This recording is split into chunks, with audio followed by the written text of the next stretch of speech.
Welcome to this explainer. Right now, you and I are about to take a fascinating macro to micro journey through literally the most critical logistics network on Earth. I'm talking about your own cardiovascular system. We're going to start by exploring the structural highways, those incredible vessels that map out your entire body. And then, we're going to zoom way in to check out the microscopic cellular cargo flowing right through them. It's a system you use every single second of every day, but, we rarely actually stop to think about how it works. So here is our quick itinerary for today. We'll hit Section 1, the body's highway system. 2, arteries, veins, and capillaries. 3, blood, the essential cargo. 4, the immune defense force. And we'll wrap up with 5, the birthplace of blood. Let's get into it. Take a second and ask yourself a deceptively simple question. What exactly is traveling through your blood vessels right at this very moment? It's so easy to just think of blood as a single, uniform red liquid. But man, it is so much more complex than that. But hey, before we can even begin to explore those specialized cells, we really need to understand the massive, intricate plumbing system that makes their journey across your body possible in the first place. All right, Section 1, the body's highway system. Let's start with the wide lens to map out the big picture and see exactly where your blood lives at any given moment. Now, this is wild.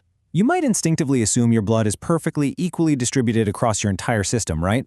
Well, actually, a massive 64% of your blood is currently just sitting in your systemic veins and venules. They act as this vital blood reservoir for your body. Compare that to just 13% in your systemic arteries and a mere 7% in your heart. Your veins are essentially these giant parking lots and slow-moving traffic jams where the vast majority of your blood just hangs out until it's desperately needed somewhere else.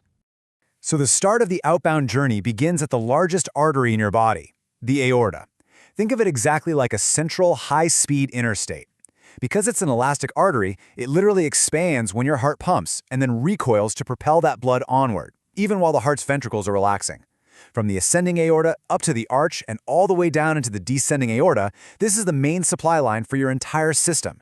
And as that massive abdominal aorta descends through your torso, it branches off. It's exactly like local highway exits supplying blood to your crucial organs.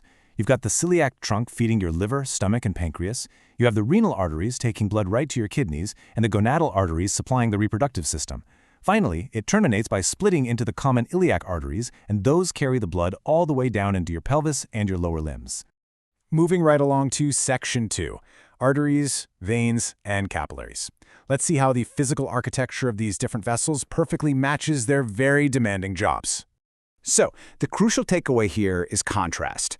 Arteries and veins aren't just generic tubes. They are structurally built for two completely different environments. Arteries carry blood away from the heart and have to handle the massive, pounding pressure of your heartbeat. Veins, on the other hand, convey blood back to the heart. Because they operate under much lower pressure, they have thinner walls and a much wider inner space, which is called a lumen. Just look at that thick tunica media, that middle muscle layer in the artery. It needs that thick muscle to constantly constrict and dilate, carefully adjusting your blood flow. Now compare that to the vein. That muscle layer is so thin that veins can actually appear flattened or totally collapsed when they're empty. And then there's the capillary, which is literally just a microscopic single layer of cells. Now, because veins have such incredibly low pressure, especially the ones all the way down in your legs, they face a massive physical problem: gravity. To combat this, they contain these absolutely incredible flap-like valves. These thin folds of the inner lining ensure blood only flows in one direction. When your skeletal muscles contract as you're just walking around, they squeeze the veins, pushing the blood up through these valves and right back toward your heart. Pretty genius, right? Eventually, this high-pressure outbound journey reaches its final destination at the capillary bed. And this is really where the magic happens. You have a network of roughly 20 billion of these microscopic vessels forming tiny U-turns. They connect the arterial outflow straight to the venous return. This is the only place in the entire system where the vessel walls are thin enough for nutrients and oxygen to actually leave the blood and enter your body's tissues. Okay, Section 3, blood, the essential cargo.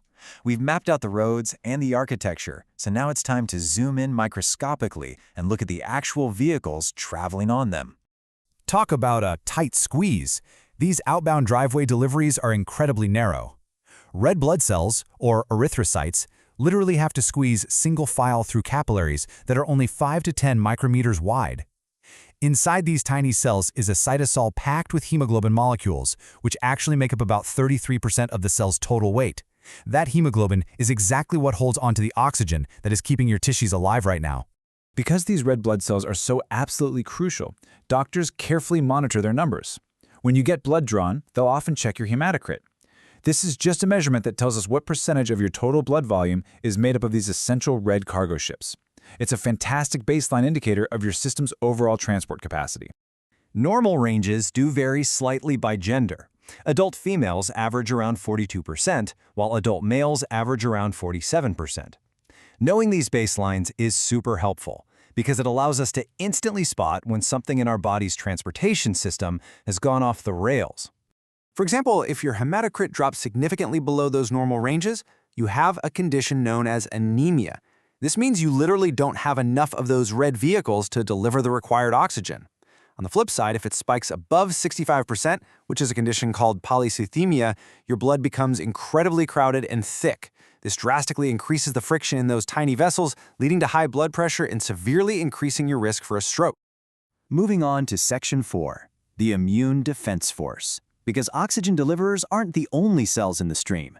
Cruising right alongside those red blood cells is your body's specialized police force, the white blood cells. Just like a real military or police force, we have specialized units for very different threats. Neutrophils, those are your rapid first responders. They deploy strong oxidants and actually create physical holes in the membranes of invading microbes. Then you have your lymphocytes. B cells are fantastic at destroying bacteria and their toxins, while T cells take on the really complex jobs, like attacking infected body cells and even tumor cells. And natural killer cells, they act as broad patrollers, attacking a wide variety of infected cells across the board. And finally, Section 5, the birthplace of blood. With billions of these cells constantly dying and needing replacement, we have to answer a vital question. Where exactly is all this complex cargo manufactured?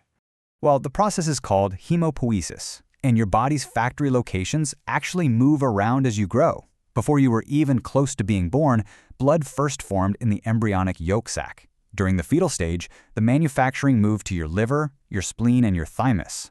But in the last 3 months before birth, the factories relocated to their permanent home, your red bone marrow.